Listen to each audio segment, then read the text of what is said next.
Hi friends, good morning అండి. చిన్న ఉదాహరణ, మానవత్వం లేని మనసులతో ఎప్పుడైనా ఫ్రెండ్స్ స్నేహానికి ఎప్పుడు కూడా ద్రోహం చేయమాకండి. మానవత్వం లేని మనసులతో స్నేహం చేసి నువ్వు అవమానపరచుకోండి. నిన్ను నువ్వు గాయపరచుకోమాకండి.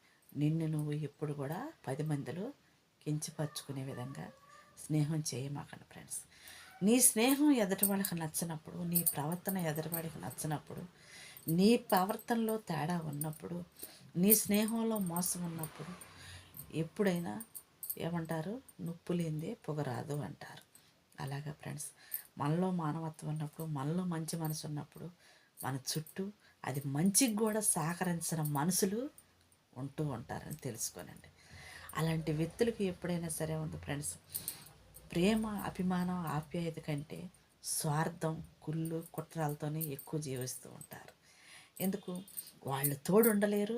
ఎదుట వాళ్ళు ఎవరికైనా స్నేహంగానో, అభిమానంగానో, ఆప్యాయతగానో మాట్లాడితేనో నచ్చక, గిట్టక, అంటగట్టే నీచమైన ఆలోచనలు లేని మాటలు, అవగాహన లేని మాటలు. ఎందుకంటే వాళ్ళు తప్పు చేస్తున్నారు, వాళ్ళు చూడని కూడా, వాళ్ళు వినని కూడా కావించి మాట్లాడుతుంటారు, నిందించి మాట్లాడుతుంటారు. ఎదట కుటుంబాల మీదకి వేలెత్తి చూపిస్తూ ఉంటారు ఫ్రెండ్స్. అలాంటి వాళ్ళతో స్నేహం చాలా బాధాకరంగా ఉంటుంది. అలాంటి వ్యక్తులతో నేను మంచిగానే ఉండొచ్చు, చూసే మూడో వ్యక్తి మాత్రం మంచిగా చూస్తాడని మాత్రం ఏ ఒక్కరు కూడా అనుకోవద్దండి.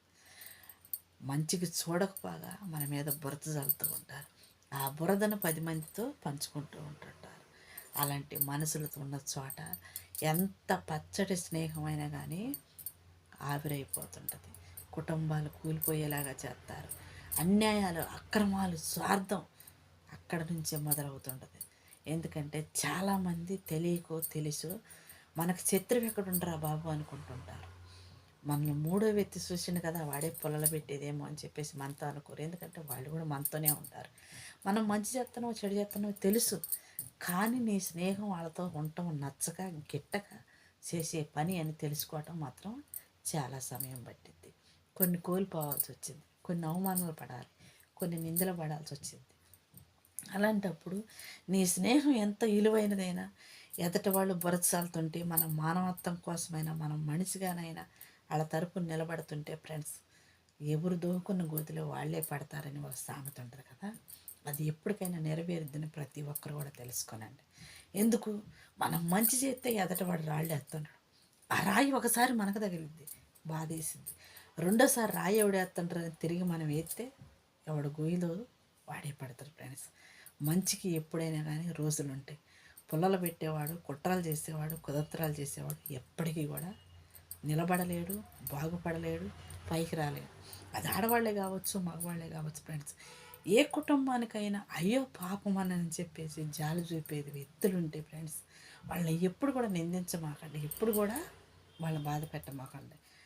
నువ్వు పెట్టకపోగా ఎదుటోళ్ళు పెట్టేవాళ్ళ కంచాలల్లో మొన్నేసి ఆ పాపాన్ని మీరు మూట కట్టుకోబాకండి ఫ్రెండ్స్. ఎవరైనా సరే ఉంది, సమాజంలో చాలామంది ఉన్నారు దిక్కులేని వాళ్ళు, అనాథులు, ఆదరించేవాళ్ళు లేక, తోడు లేక, అండలేక భర్తను కోల్పోయి బిడ్డలు పెంచుకుంటూ ఎంతోమంది ఎన్నో రకాల కష్టాలతో నష్టాలతో బ్రతుకుతున్న ఆడవాళ్ళు ఉన్నారు ఫ్రెండ్స్.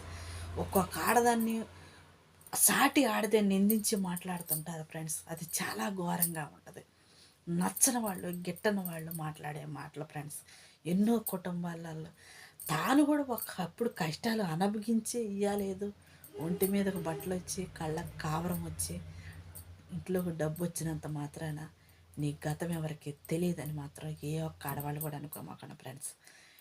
నీకంటే చిన్నవాళ్ళు కావచ్చు, నీకంటే పేదవాళ్ళు కావచ్చు, నీ కింద పని చేసేవాళ్ళే కావచ్చు, ఆ ఆడదాన్ని ఎప్పుడు కూడా అన్యాయంగా మాట అనటానికి ముందుకు రామాకండి. ఆడదానికి ఆడ శత్రువు అన్నదానమాట. మీకు అది శత్రువుగా ఉన్నప్పుడు, మీ కుటుంబాలలోకి వచ్చినప్పుడు, మీకు ద్రోహం చేసినప్పుడు చెప్పు తీసుకొని కొట్టండి.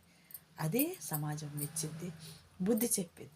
కానీ అక్రమంగా, అన్యాయంగా దాన్ని బతుకది బతుకుతున్నప్పుడు, దాని తిప్పలది పడుతున్నప్పుడు, లేదా దాని బిడ్డల కోసము, దాని భవిష్యత్తు కోసము, వాళ్ళ అవసరాల కోసము వాళ్ళు కష్టపడి వాళ్ళ కుటుంబాన్ని వాళ్ళు పోషించుకున్నప్పుడు ఫ్రెండ్స్, ఏళ్ళు పెట్టి చూపించుకోమాకండి. ఎందుకంటే అది మీకే బాధాకరంగా ఉంటుంది friends. Okay by, thank you.